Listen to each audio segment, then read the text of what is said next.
Han Sen's black smoke was doused and his armor shattered. He was sent flying. While Han Sen was in the air, his entire body and Rex Spike were consumed by a wailing tornado. He became an ice cube, and when he fell back down to the ground, he was like an iceberg in the sea of sand. The little angel caught up from behind, swung her greatsword, and whacked the fairy down into the black sand. Blood now gushed from her exposed wounds. The fairy had reached the end of its tether, and it would soon die. It had no hope of competing against the little angel anymore. It was drained of strength and its body was covered in exposed wounds that gushed blood. The little angel's eyes flashed, and she waved her white wings. But as she flew towards the fairy, a firework of frost and ice rocketed into the air and exploded. The dazzling display brought with it an abundance of snowflakes. Han Sen cleaved his way through the ice that encased him. His chest was all bloody and cut, even his ribcage was exposed. Kill her. Han Sen was now infuriated, and he did not care for the wound on his chest. He summoned his wings to give the fairy chase and vowed to the heavens above that he'd kill her.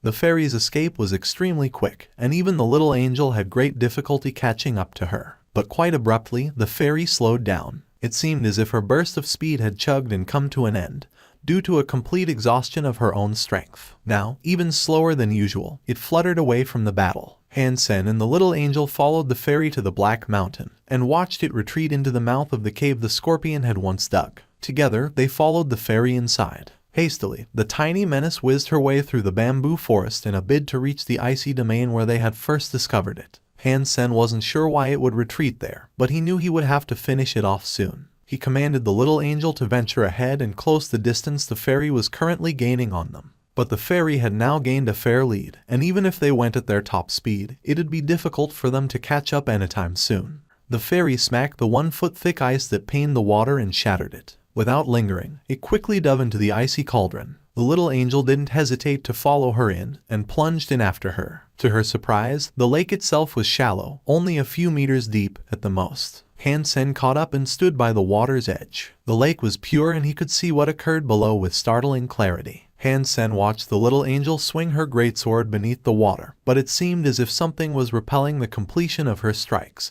and she was unable to deal damage to the heavily injured fairy. When Han Sen looked closer, he noticed the fairy was hiding inside a fist-sized scallop shell. The scallop shell was translucent like refined ice, and you would only notice its presence if you peered closely. As the fairy lay inside the scallop shell, it was naked and bleeding heavily. Its butterfly-like wings fluttered weakly, and it looked scared by the menacing angel that lusted for its blood. Han Sen observed the little angel deliver a few more strikes, all to no avail. Then, he commanded her to pick up the entire scallop shell from the lake. The scallop shell felt cold when Han Sen held it in his hand. It was unlike any other shell he had ever held before. It looked as if it had been carved from some icy jade, yet it looked natural and it didn't seem to have been crafted by anyone. Is this gear that was created by the fairy? As Han Sen mulled the question, he examined the dying fairy, which appeared to be in shock. But Han Sen came to the conclusion that this assumption was incorrect. The fairy was born from a narcissus, so it hadn't had the opportunity to create gear for itself yet. After all, even if it could make gear, why would it create a scallop shell? Han Sen placed the scallop shell on the ground and bid for the little angel to smack it a few more times. But it was incredibly durable,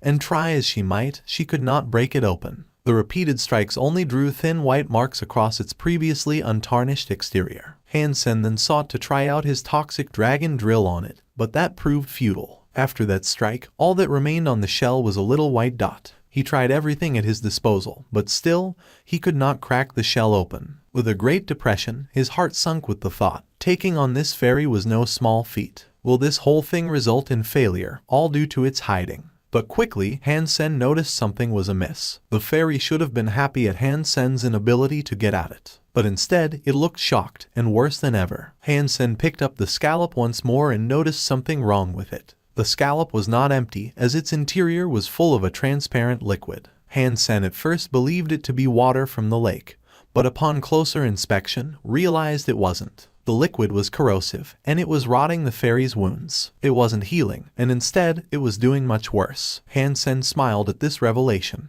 Just as he believed, the scallop shell was indeed not a gear created by the fairy. Han Sen then assumed the scallop shell belonged to another creature, but somehow it had ended up at the bottom of the lake. Searching for safety, the fairy tried to use it as a hiding spot. She most likely did not realize the oozy mucus inside the shell would deteriorate her wounds into an even worse state. Perhaps she had hidden inside the shell before, but the liquid couldn't do anything to her fair and undamaged body. Maybe that was why she thought it a great idea to hide inside and jovially prevent Han Sen from finishing her off. But the fairy did not expect the previously harmless liquid to begin finishing her off. She was trapped inside, all the while her wounds eroded. "Let's see you get out of this one," Han Sen calmly mocked the fairy, but did not believe she would submit to the fate of a grisly corrosion inside the shell without attempting one last daring escape.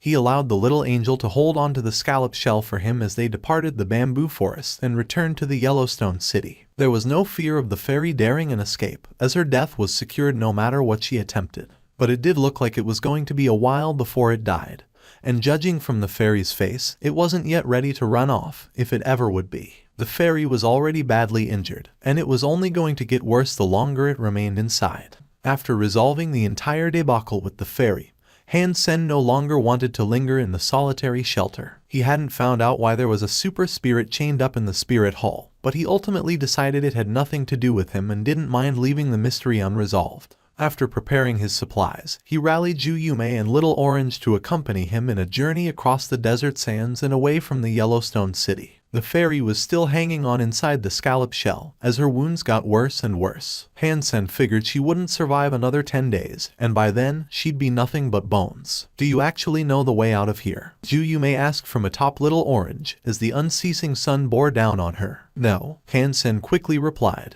He had selected a direction and decided to stick to it, but he had no defined path that would lead him out of the Black Desert. Zhu Yumei thought about starting an argument with Han Sen, and she raised her lips to do so. But right before the words left her lips, the sound of a bird screeching pierced their eardrums. Far across the sweltering dunes of the Black Desert, a black-flamed phoenix-like bird was flying. Han Sen was taken aback at the sight of the black-flamed phoenix soaring across the horizon. Its speed was incredible, and it disappeared from sight within the blink of an eye. A heat wave descended from the sky and almost cooked Han Sen's body hair. Fortunately, the phoenix did not seem to be interested in them. It simply flew on its own accord and disappeared. That being said, it seemed to be going in the direction Han Sen had selected for his own journey. "Why don't we switch course and choose a different direction to go in? Ill fortune is the only thing that can come from a close encounter with such a creature," Zhu Yumei suggested with worry. Before they caught sight of the bird, Zhu Yumei noticed her Little Orange was a little on edge. Han Sen shook his head, however. "We have to go this way." If he wanted to cross the Black Desert, he had to continue in the direction he was going. And the phoenix-like bird did not seem interested in them, anyway. It was most likely just passing by. After another 2 days of travel, it occurred to Han Sen that they had not again seen the bird, whereas Zhu Yumei forgot about the sighting entirely. After dark, Han Sen erected a tent so he could rest for the night and move on the morrow. "How come you only ever erect one tent for yourself? Where do you expect me to sleep, huh?" Zhu Yumei's black eyes were opened wide. "If you don't fancy sleeping outside in the rough, then come inside and sleep with me." Han Sen was already crawling into the tent as he spoke. "You, what a gentleman," Zhu Yumei said sarcastically. She peered into the darkness of the desert all around them, then crawled inside after Han Sen. It was a simple tent, and it was not one you could stand up in. The Silver Fox and Little Orange were already inside and had gotten all snug. Lying down, Zhu Yumei could feel Han Sen's body warmth. "I'm warning you, don't get any funny ideas," Zhu Yumei told Han Sen, with the eyes of a mad woman. "Do not worry, I lacked the gentle love of a mother when I was young." Han Sen did not even look at Zhu Yumei while he spoke. Instead, his eyes were fixed on a book he had just pulled out from his pack. "What is that supposed to mean?" Zhu Yumei froze, unable to understand what Han Sen meant by that. "Nothing, I'm just complimenting the fact that you are young and small," Han Sen casually said. "You have good taste, but no matter how pretty I am, you can't." Zhu Yumei was a little shy, and she spoke while looking down. But she only spoke half of her sentence when she glanced at her breasts, which were like 2 little hills upon her chest. Her face quickly flushed red and she said, "You are the one who is small." Han Sen put down the book and took his shirt off. This shocked Zhu Yumei, and she quickly scrambled away in panic. She used her arms to shield and cover her body, asking with distress, "What do you want?" Han Sen smiled and patted the muscles that composed his chest and said, "They may not be big, but they're bigger than yours." Zhu Yumei couldn't help but take a look. She was impressed by the sight, and they were indeed wide and thick. They weren't particularly outstanding, but they had delicate curves that made them attractive to look at. And Han Sen had a six-pack that was like jade, and the silky smooth white skin that drove women crazy. Seeing this, Zhu Yumei almost started drooling. Furthermore, she began to develop the urge to touch them. Clean the saliva from your lips and go to sleep. You shouldn't disturb me during the night. Han Sen pushed Zhu Yumei's head away as her body drew nearer to him. Then, he tucked himself into his sleeping bag. Zhu Yumei wanted to fight back, but she instead looked down once more and observed her own modest chest. She thought about Han Sen's thick and wide chest, where the muscles locked and curved around each other impeccably. She noticed she had indeed lost this round before it even began, and she had no ammunition to return fire on this particular subject. Zhu Yumei continued thinking about his body as she eyed him, and then her mind ventured further in her visions of the man. She recalled how powerful he was, and how he so fearlessly challenged the spirit. He also took care of the fairy and scorpion. It looked like she was in love. But then her heart sunk at another image that popped up in her mind, and that was the ring that adorned his finger. She sighed and said to herself, "Why are the good ones always taken?" "What did you say?" Han Sen frowned and turned to look at Zhu Yumei. Zhu Yumei's face became red again. She had gotten so excited, she never expected she'd end up speaking her thoughts aloud. As Zhu Yumei panicked, Han Sen turned around completely. Han Sen's body was still so close, and then he covered her mouth with his hand. He climbed on top of her. "I can't compete. How am I supposed to resist a man like this? I am just a weak and defenseless woman. There is no way I can resist his strength." Zhu Yumei managed to find herself an excuse, which quickly put her at ease. Seeing Han Sen's body above her, she closed her eyes and continued thinking, "There is no one else here. What is he holding my mouth for? Even if I scream, no one could possibly come to my aid. I might moan and groan in delight, but there's no reason for me to scream." Zhu Yumei's heart was still pumping wildly, but after a while, her expectations weren't coming to pass. She felt strange, and then she peeked open her eyes a little. With one hand still covering her mouth, Han Sen had unzipped the tent and taken a peek outside. Zhu Yumei's face was now burning and her neck was getting hot. She wanted to dig a hole and hide. Han Sen looked outside and noticed a halo that sat upon the black desert in the distance. A lone luminescent dandelion brushed by the tent, carried by the gentle breeze. Han Sen initially thought it was some special sort of creature that had drawn near, and although it wasn't, he still eyed it with a modicum of concern. It was a surprise to see the bevy of lights as little more than flowers, and it was a most curious phenomenon. When they had pitched the tent that evening, none of the flowers were around. Now, across every portion of the black desert that was visible, dandelions sprouted. They were endless, and their pretty lights spread out in each direction like a galaxy of stars. When the wind blew, the galaxy moved. It was a beautiful sight to behold. Zhu Yumei, who had managed to regain her composure, moved nearer to Han Sen. After taking a peek at what had taken hold of his attention, her eyes opened wide like the stars themselves. Zhu Yumei tried to pull Han Sen's hand away from her mouth, but he had a firm grip. Just as she was about to lose her temper, she heard a noise in the distance. It was like the sound of a heavy animal's footstep. Han Sen looked further into the distance and saw, beneath the night sky, a creature coming towards them. It shined like a beacon of holy light. It walked alongside the dandelions that were below and afloat, like a glorious ship through the net of stars, soaring through the galaxy. Zhu Yumei could see the luminous creature now, as well. She was surprised to see it was a white rhino. Its body was shaped like a little hill, and with every step it made, the ground of the desert shook. The silver fox and little orange snuggled together in the corner of the tent, quiet as mice. They too were terrified of the white rhino that had drawn near. Boom! A foot came down like a piston on the sand directly behind Han Sen's tent, avoiding them. The luminous dandelions continued their spiraling as the campsite vibrated with the force. Boom! Boom! The rhino did not decelerate, and it continued in the direction it had been going. The four pillars crossed over the tent, missing the guy ropes by inches. The craters left behind by the creature's feet now decorated the campgrounds. Zhu Yumei's heart almost leapt out of her chest. Fortunately, the white rhino did not pay heed to the presence of a tent as it went onwards. Along with the gorgeous, luminescent dandelions, it slowly trailed off out of sight behind them. When the white rhino was gone from their vision, the presence of the glowing dandelions dimmed, too. They quit shining and melted into the desert like snowfall. Not a trace of them was left behind. During the daytime, they encountered the black flame phoenix, and now they had been witnesses to the existence of a white rhino that glowed with a holy light. Both of these creatures had been traveling in the direction Han Sen had picked. He wondered if something awaited them where they were headed. Han Sen heard a clapping noise, and he turned around to see Zhu Yumei slapping her cheeks. He laughed and said, "Why are you hitting yourself? There is a mosquito." Zhu Yumei continued to wave her hands around, all to no avail. Han Sen took a look and saw a small mosquito flying around her. It was pretty quick and surprisingly agile. No matter how much she tried to hit it, the mosquito perfectly evaded every attack. Han Sen clapped his hands and killed the mosquito in one hit. Mutant creature Bloodless Mosquito killed. No beast soul gained. Eat the flesh of the mutant creature Bloodless Mosquito to gain 0 to 10 Geno points randomly. Han Sen was incredibly surprised, having not suspected the small mosquito to be a mutant creature. A few more mosquitoes showed up, which Han Sen promptly killed. After that, even more showed up. They flew around madly, producing an infuriating sound. Han Sen attacks were quick as lightning, and he was killing mosquitoes left, right, and center. There were ordinary class creatures this time, as well as many mutant class variants. After killing all of them, Han Sen noticed Zhu Yumei looked frozen. She was staring at something ahead of them with an agape jaw. Her face was distorted into one of fright, as if she had seen something most wretched.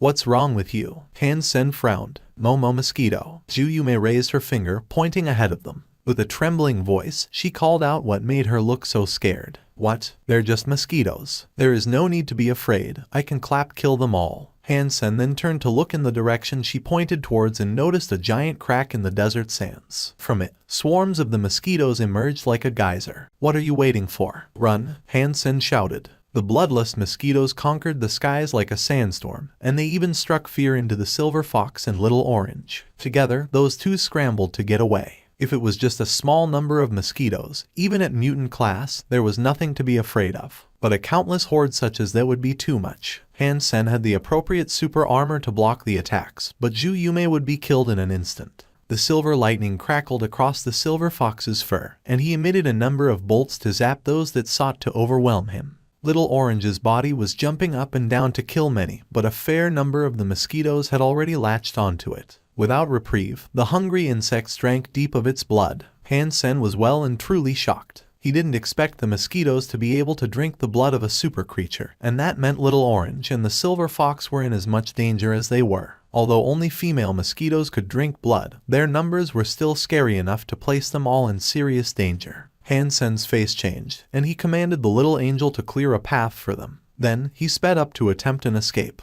But the mosquitoes were like a sandstorm, and more were coming to engulf them. The silver fox was doing better than all of them. However, the electricity on his body worked like a shield, and it prevented the mosquitoes from landing on him. But for the others, they were slowly being swarmed by the fiends. Numerous mosquitoes were starting to land on them, especially Zhu Yumei. Within seconds, Zhu Yumei's body was host to a large number of lumps. Sucking her blood was fine, but the lumps were driving her insane. They were itchy, and each of her 10 fingers went into overdrive, scratching as fiercely as she could. She was doing it so much, blood was being drawn to the surface. And as people say, the more you scratch, the itchier it gets. While Han Sen contemplated his next move, he suddenly saw a white fog approaching. When the mosquitoes came into contact with it, they fell to the ground like hard rain. Looking towards the little angel, he saw her holding the scallop shell in her hand. It was half open, and from the inside, the fairy was active. It unleashed a gust of frosty air. The temperature around them dropped in a snap.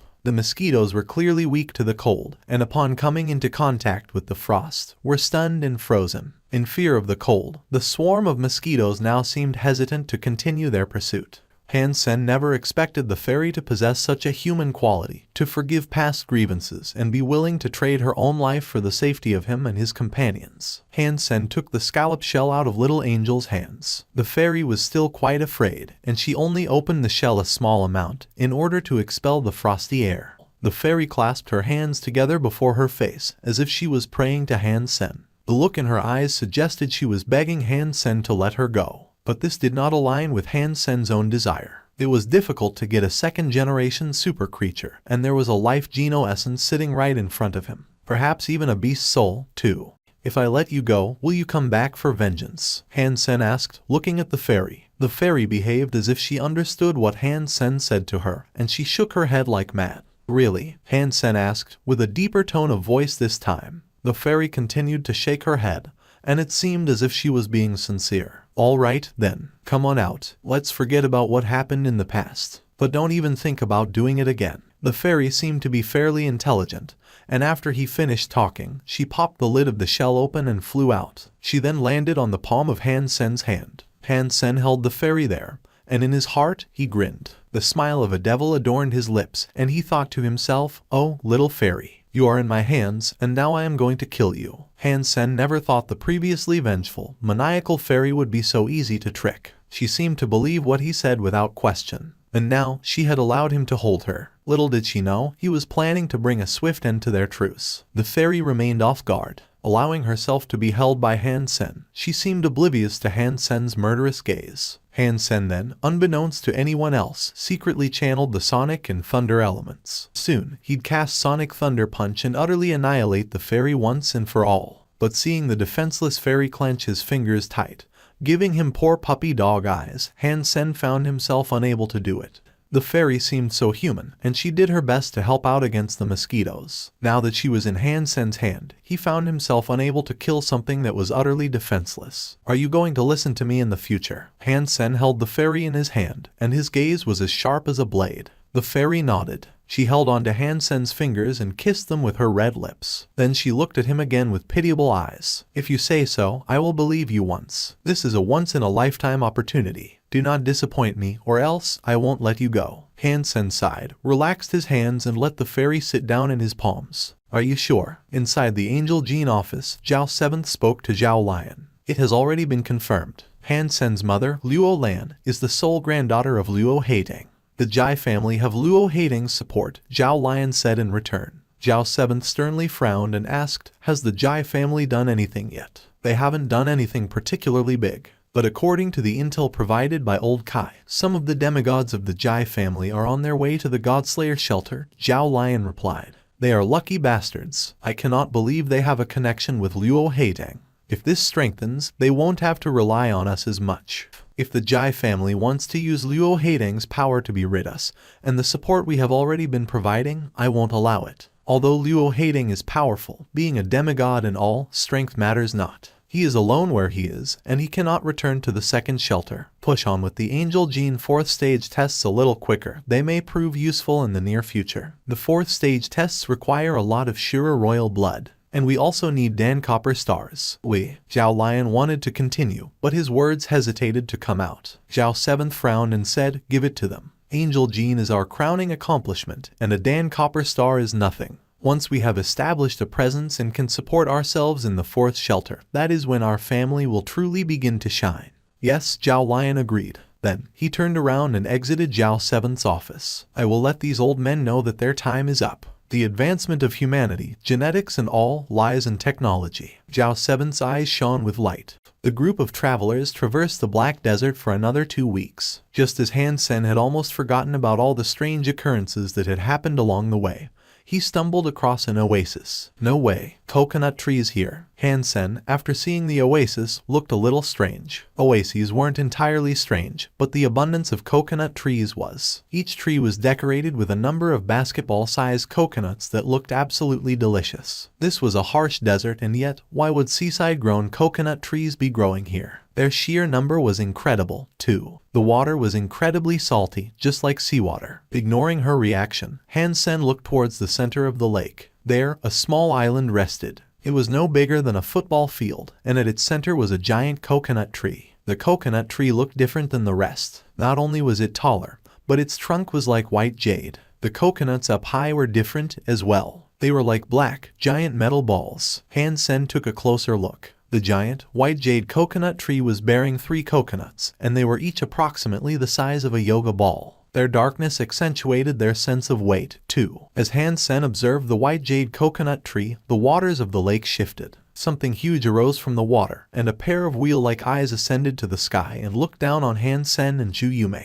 A white rhino exited the lake. The water level dropped significantly as it emerged. "Isn't that the white rhino we saw a while back?" Han Sen was taken aback. The white rhino, thankfully, did not seem too interested in their presence. After emerging from the waters of the lake, it approached the island at its center and gobbled up one of the black metal coconuts. As the rhino chewed it, a sweet fragrance tickled Han Sen's nose. The entirety of the coconut forest was quickly overwhelmed by the smell. The silver fox and little orange both gulped. The fairy could not help but fly over there in a rush, and within a second, her small body quickly managed to pierce and drill through the coconut into its interior. Han Sen was alarmed, thinking she might end up provoking the white rhino and inciting its wrath. Surprisingly, the white rhino did not attack the fairy, and kept happily munching its own coconut. Seeing how passive the rhino appeared, the silver fox and little orange quickly jumped into the lake and swam to the island at its center. The silver fox leapt up towards the coconut the fairy was in and drank the milk that was dripping from the bore hole. Little orange meowed from down below and tried to jump up and take a bite of the third coconut. It managed to reach, but it could not pierce the coconut's shell or remove it from the tree. Han Sen was surprised at the sight. He firmly acknowledged how different and special those coconuts really were, especially considering that not even juvenile second-generation super creatures could break them open with their teeth. It looked like only adults were able to open them up, like the fairy. But what happened next blew the socks off Han Sen and Zhu Yumei. The white rhino opened its mouth and bit the coconut little orange was struggling to get for itself. It did not eat the coconut, it merely cracked the shell open and placed it down on the ground for little orange to eat. With glee, little orange pounced upon the coconut and finished opening it up for itself, and with a ravenous tongue, began lapping up the milk inside. Han Sen had never seen something like this before, a creature with such a good temper. The white rhino proceeded to lie down beside them on the aisle, watching the silver fox and little orange drink the coconut juice to their heart's content. It didn't seem to have a single nasty bone in its body, and it was so calm. Han Sen watched them all eat the coconuts and suddenly developed the desire to partake in the treat they were helping themselves to. With haste, he ran over to join them. Let's hope the white rhino isn't racist. Han Sen ran over to the island, all the while observing the white rhino for any change in temper. Fortunately, as he stepped onto the island, the white rhino did not move. It continued to lie where it was, utterly serene. Not wasting any time, he threw his arms around the coconut to drink as much as he could. Little Orange's tongue was wagging quickly, and its feet were subtly trying to push Han Sen away. But Han Sen was not willing to budge one minor inch. He continued to grip the coconut firmly and carried on drinking as best he could. Zhu Yumei remained where she was, however. She had never before seen someone so obscene,